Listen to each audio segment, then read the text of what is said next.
அதாவது இந்தியாவுக்கு சுதந்திரம் கிடைத்து விட்டது எல்லாரும் சொல்லிருந்தாங்க. சொல்லப்பட்டிருந்த பிறகும் இந்தியாவுக்கு வந்து வழிபாட்டு சுதந்திரம் கிடைக்கவில்லை அப்படின்னு தான் சொல்லலாம். ஏன்னா வந்து கிட்டத்தட்ட ஒரு 500 வருடங்கள் வந்து 500 வருடங்களுக்கு மேலேயே வந்து ஒரு நீண்ட போராட்டம். இந்த போராட்டம் வந்து இந்த இந்த மண்ணில் வந்து நடந்து கொண்டே இருந்தது. அந்த மண்ணுக்கு வந்து இன்றுதான் ஒரு முழுமையான ஒரு இது கிடைக்கப்பட்டது அப்படின்ற ஒரு சொல்லலாம். அந்த மண்ணு தான் அயோத்தியா.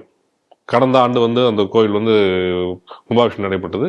இன்று முழுமையாக கட்டப்பட்டு இன்று வந்து அந்த முழுமையாக கட்டப்பட்டதற்கான தர்மத்வாஜ், அதாவது ஆன்மீக கொடி அந்த கோயில் மேல வந்து ஏற்றப்பட்ட நாள். இன்னைக்கு வந்து நல்ல ஒரு அபிஜித் முகூர்த்தத்தில் பிரதமர் நரேந்திர மோடி அவர்கள், ஆர்எஸ்எஸ் தலைவர்கள், உத்தரப்பிரதேசத்தோட முதல்வர் மற்றும் அந்த ஆளுநர்கள் எல்லாரும் சேர்ந்து வந்து இன்றைக்கு அந்த பெரிய ஒரு கொண்டாட்டத்தை கொண்டாடுகிறார்கள். உண்மையிலே இந்த விழாக்களை பொறுத்த வரைக்கும் எல்லா ஒரு இந்துக்களுக்கும் ஒரு ஒரு ஒரு புத்துணர்வு ஏற்பக்கூடிய ஒரு விஷயம். என்ன காரணம்னா, எங்களுக்கும் எங்கள் குரலுக்கும் எங்களோட உழைப்புக்கும் கிடைத்த ஒரு வெற்றி அப்படின்னு சொல்லக்கூடிய ஒரு நாளாகவே கொண்டாடலாம் அப்படின்ற போது அதுக்கு உண்டான கருத்துக்களை மோடி அவர்கள் அந்த மேடையில் உரையாற்றினார். இந்த செய்தி எப்படி பாக்குறீங்க? பிரதமர் மோடி அவர்கள் பேசும் பொழுது அவர்களோட உரையில அவர் ஸ்டார்ட் பண்ணிருக்கிறது என்ன அப்படின்னு சொல்லியிருக்காரு அப்படின்னு சொன்னா, இது வந்து கலாச்சாரத்தின் அடையாளம் அப்படின்னு சொல்லி அவர் சொல்லியிருக்கார். அதாவது கலாச்சாரம் அன்றைக்கு காயமடைந்தது, இன்னைக்கு வந்து குணப்படுத்தப்பட்டு அதனுடைய வலி ஆறி இருக்கிறது அப்படின்னு சொல்லியிருக்கார். உண்மையிலேயே இது வந்து ஒவ்வொருவருக்கும் ஒவ்வொரு ஹிந்துவுக்குமே வந்து இது ஒரு உணர்வு பூர்வமான ஒரு நாள் அப்படிதான் நம்ம பார்க்கணும். ஏன்னா ஒரு 500 ஆண்டு கால போராட்டம்ங்கிறது எந்த ஒரு சமுதாயமும் சந்தித்திருக்குமா அப்படிங்கிறது ஒரு கேள்விக்குறிதான். கிட்டத்தட்ட ஒரு 500 ஆண்டு காலத்துக்கு மேல யாரெல்லாம் இதற்கு போராடி இருக்கிறார்கள் அதையெல்லாம் நம்ம சிந்தித்து பார்க்க வேண்டும். மன்னர்கள், சாதுக்கள், சாதாரண மக்கள் அப்படின்னு சொல்லிட்டு ஆயிரக்கணக்கானோர் இதற்காக தொடர்ந்து போராடி கொண்டிருக்கிறார்கள். ஒரு நாளும் அவர்கள் அந்த இந்துக்கள் வந்து தங்களுடைய போராட்டத்தை நிறுத்தவே இல்லை. ஒவ்வொரு ஹிந்துவினுடைய கனவும் இன்றைக்கு வந்து மெய்ப்பட்டிருக்கிறது அப்படின்னு தான் சொல்லணும். அதேதான் பிரதமர் மோடியும் அவருடைய உரையில் அன்றைக்கு சொல்லியிருக்கிறார். மோடி அரசாங்கம் வந்ததுக்கு அப்புறம் வந்து 2 முக்கியமான விஷயங்களை இந்த நாட்டுல வந்து மீட்டெடுத்திருக்கிறார்கள். அந்த மீட்டெடுப்புக்காக நம்ம வந்து இவ்வளவு காலங்கள் வந்து காத்திருக்க வேண்டியிருந்தது. ஒண்ணு, இன்றைக்கு அயோத்தியா ராமர் கோவில் முழுமையடைந்து இன்னைக்கு அந்த கோபுரங்கள் எல்லாம் நிறைவென்று இன்றைக்கு அந்த காவிக்கொடி என்பது ஏற்றப்பட்டிருக்கிறது. அது கூட அவர் சொல்லியிருக்கார், இந்த காவிக்கொடி என்பது வந்து இன்னைக்கு கலாச்சாரத்தினுடைய அடையாளம் அப்படின்னு அவர் சொல்லியிருக்கார்.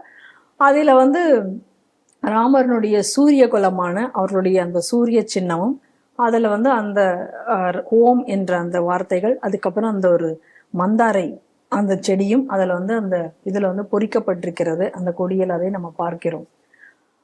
அப்ப இன்னைக்கு அந்த கொடி அந்த அயோத்தியாவில பட்டொலி வீசி பறக்கிறது அப்படின்னு சொன்னா, இவ்வளவு காலம் கழித்து இன்னைக்கு அயோத்தியா மீட்டெடுக்கப்பட்டு இருக்கிறது. இனி அயோத்தியா அப்படிங்கிறது ஒரு கலாச்சாரத்தினுடைய தலைநகராக இன்னைக்கு மாறப்போகிறது.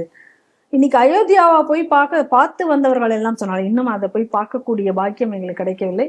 இருந்தாலும் போய் பார்த்து வந்தவர்கள் எல்லாம் சொல்கிறார்கள், அயோத்தியா இன்னைக்கு எப்படி பலபலவென்று மாறிவிட்டது அப்படின்னு சொல்லிட்டு. அதுவும் எந்த நாளை நம்ம இதுல தேர்ந்தெடுத்திருக்கார்கள் அப்படின்னு பார்க்கணும். இன்னைக்கு வந்து விவாக பஞ்சமி என்று சொல்வார்கள். இந்த விவாக பஞ்சமினா இன்றைக்குத்தான் ராமனுக்கும் சீதைக்கும் வந்து திருமணமான நாள் அப்படின்னு என்று குறிப்பிடுகிறார்கள். இதுல வந்து வால்மீகி ராமாயணத்துல இதை வந்து ராமாயணத்துல அவர் பதிவு செய்கிறார். மிதிலாபுரியில் அவர்களுடைய திருமணம் நடந்த நாள். அந்த நாளை இன்னைக்கு வந்து தேர்ந்தெடுத்து இந்த நாள்ல வந்து இந்த கோவிலானது வந்து பூர்த்தி செய்யப்பட்டிருக்கிறது அப்படிங்கிறது நமக்கு வந்து மிக மிக மிக பெருமைக்குரியது, ஒரு உணர்ச்சி மயமான ஒரு நாள். அதே போல இன்னொரு விஷயத்தையும் இந்த மோடி அரசாங்கம் மீட்டெடுத்தது. அது என்ன அப்படின்னு சொன்னா, நம்மளோட ஆர்டிகிள் 370 நீக்கி இன்னைக்கு வந்து ஜம்மு அண்ட் காஷ்மீரை நம்மளுடன் இந்தியாவுடன் இணைக்கிறதுக்கான ஒரு வேலையும் இன்னைக்கு செய்திருக்கிறார்கள். ஏன்னா இது 2ம் நடக்கணும் அப்படின்னு சொல்லி தவம் இருந்த நாட்கள் எவ்வளோ போராட்டங்கள் இதுக்கு நடத்தியிருக்கிறார்கள். இதே வழியில இன்னும் நாம் மீட்டெடுக்க வேண்டியது, இதே போல இன்னும் ஆன்மீகத்தினுடைய ஸ்தலமாக மாற வேண்டிய சில விஷயங்களும் இன்னும் நம் நாட்டில் மிச்சம் இருக்கிறது. காசி, மதுரா, துவாரகா இந்த இடங்களும் இன்னும் வந்து மீட்கப்பட்டு இன்னும் முழுமையாக சோம்நாத் இந்த ஆலயங்களும் மீண்டும் வந்து சோம்நாத் ஆலயம் புனரமைக்கப்பட்டு விட்டது. இருந்தாலும் இன்னும் மிச்சம் காசி, மதுரா எல்லாம் இருக்கிறது. இவையும் இதே போல ஆன்மீக தலைநகரங்களாக மாற வேண்டும். இவைகளும் மீட்டெடுக்கப்பட வேண்டும். இவை எல்லாமே வந்து இது எல்லாம் இந்த புண்ணிய பூமியில இந்த ஒவ்வொரு இடமுமே ஒரு நம்ம இந்தியர்களுடைய ஒரு இதுவாக இருந்தது அனைத்தும் இந்த அந்நிய ஆட்சிகளாலும் படையெடுப்புகளினாலும் அது அனைத்தும் நம்மிடம் இருந்து பறிக்கப்பட்டு எந்த ஒரு நாட்டிலையுமே ஒரு சுதந்திரம் கிடைச்சிருச்சுன்னு வச்சுக்கோங்க, அடிமைப்பட்டிருக்க அந்த நாடு சுதந்திரம் கிடைத்தது. சுதந்திரம் கிடைத்த உடனே அந்த நாடு எப்படி இருக்கும்? முழுமையாக எப்படி அந்த நாடு பழையபடி இருந்ததோ தங்களுக்கு ஏற்பட்ட நாடாக மீண்டும் அது மாற்றும் இல்லையா? ஆனா இது எல்லாத்துக்கும் விதிவிலக்கு என்னன்னா நம்ம நாடு மட்டும்தான் அதுக்கும் கூட ஒரு விதிவிலக்காக நின்றது. அதற்கும் போராட்டம். ஏன்னா என்ன பண்ணாங்க, இங்க இதற்கு முன்னாடி இருந்த ஆட்சியாளர்கள் இந்த நாட்டை எப்படி பிரிட்டிஷ்காரன் விட்டுட்டு போனானோ அதையே தான் தொடர்ந்தார்களே தவிர நம்ம நாடு அதற்கு முன்னாடி எப்படிப்பட்ட ஒரு உயிர்ப்புடன் இருந்ததோ எப்படி இருந்ததோ அதை மீட்கவே இல்லை. அதை மீட்பதற்கான முயற்சியும் யாரும் எடுக்கவில்லை. பிரதமர் மோடி அவர்கள் இந்த நாட்டிற்கு தலைமை ஏற்ற பிறகுதான் இந்த நாட்டில் மீண்டும் நம்மளுடைய இந்த அடிமைத்தனத்திலிருந்து வெளியில ஒரு அடிமை தலைகளாக அவர் அதிலிருந்து இந்த நாட்டை வெளிக்கொண்டு வந்து கொண்டிருக்கிறார். அதனுடைய ஒவ்வொரு அம்சம்தான் இன்றைக்கு ஒவ்வொரு மாற்றங்களையும் நம்ம இதை பார்க்கிறோம். எப்படி வடநாட்டுல காசி, மதுரா, சோம்நாத் எல்லாம் இன்னைக்கு இன்னும் வளர்ச்சி பெற வேண்டும் என்று ஆசைப்படுகிறோமோ அதே போல நம்ம தென்னகத்திலையும் சில மதுரை, ஸ்ரீரங்கம் போன்ற க்ஷேத்திரங்கள், ராமநாதபுரம் இந்த க்ஷேத்திரங்கள் எல்லாம் மீண்டும் பழையபடி அவைகளும் பொழிவு பெற்று இவைகளும் ஆன்மீக நகரங்களாக மாற வேண்டும். ஏன்னா அப்படிதான் இருந்திருக்கு இது எல்லாமே. அப்ப இந்த ஆன்மீக நகரங்களாக இதுவும் தமிழகத்துல மாற வேண்டும், இங்கும் அதே போன்ற ஒரு சூழ்நிலை வரணும் அப்படின்னு சொன்னா உத்தரப்பிரதேசத்துல இருக்கக்கூடிய யோகி மாதிரி ஒரு முதல்வர் தமிழகத்துக்கு வந்தால் மட்டும்தான் அது சாத்தியமாகும். அதை சாத்தியப்படுத்துவதும் நம்ம கையில தான் இருக்கு.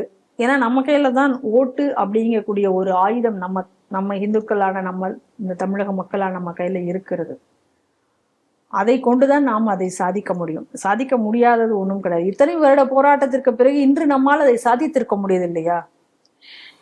அப்படி என்றால் அதே போல இதையும் நம்மால செய்ய முடியாதா? இதுவும் நமக்கு கிடைக்காதா? நிச்சயமாக இவை எல்லாமே நம்மளால் மீட்டெடுக்க முடியும். பழைய பாரம்பரியங்களும் பழைய கலாச்சாரங்களும் இங்க திரும்ப பொலிவு பெற வேண்டும் என்றால் நம்மால் சாதிக்க முடியாதது ஒன்றும் கிடையாதுதான். ஆனா அதற்கு நமக்கு ஒரு ஒன்றுபட்ட ஹிந்து சக்தி என்பது ஒன்று இருக்க வேண்டும். இதுதான் அடிக்கடி வீரத்துறவி அவர்கள் சொல்லிக்கொண்டே இருப்பார். இந்த அயோத்தியா போராட்டத்திற்கு கூட அதற்கு முன்னாடி ஒரு இந்த போராட்டங்கள், இந்த மாதிரியான மிக நீண்ட போராட்டங்களுக்கெல்லாம் கூட தமிழகம்தான் ஒரு உதாரணமாக இருந்திருக்கிறது அப்படிங்கிறத கூட நம்ம அறியும். ஏற்கனவே ஜலகண்டேஸ்வரர் கோயில் போராட்டம், ஜலகண்டேஸ்வரர் கோயில் மீட்பு போராட்டம் தான் இந்த அயோத்தியா போராட்டத்திற்கு கூட ஒரு முன்னோட்டமாக இருந்தது இந்து அமைப்புகளுக்கு அப்படின்றத அடிக்கடி அவங்க சொல்லுவாங்க. அப்ப அந்த மாதிரியான ஒரு தமிழகம் முன்னோடியா இருந்திருக்கும் பொழுது ஏன் இதை நம்மால செய்ய முடியாது? நிச்சயமாக எதுவும் நடக்கும். ஆனால் பிரதமர் மோடி அவர்கள் இன்னைக்கு இதை முழுமை பெற வைத்தனால இதுக்கு நம்ம நன்றி சொல்லணும்.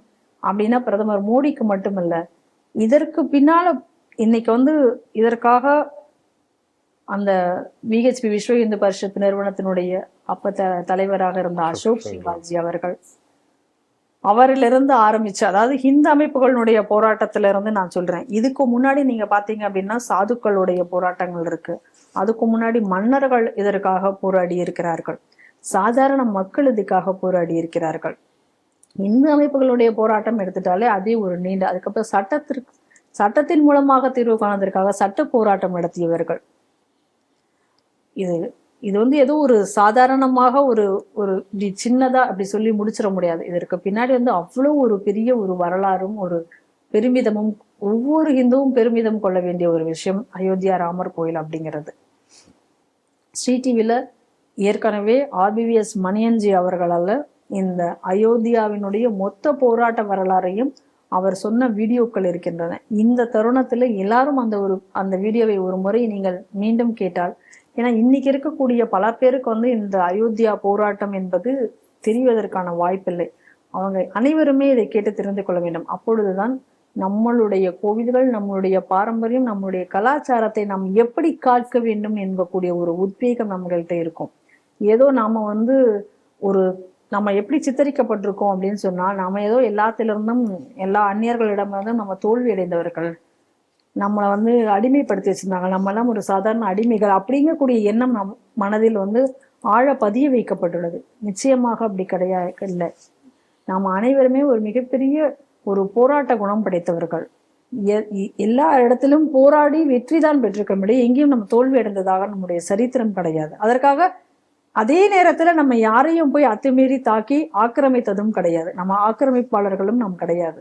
இதையெல்லாம் நம்ம தெரிந்து கொள்ளணும்னா நம்மளுடைய பழைய வரலாறுகளை நாம் தெரிந்தால் மட்டும்தான் நம்ம அது இந்த ஒவ்வொரு விஷயத்திலும் நம்மால் பெருமிதம் கொள்ள முடியும்.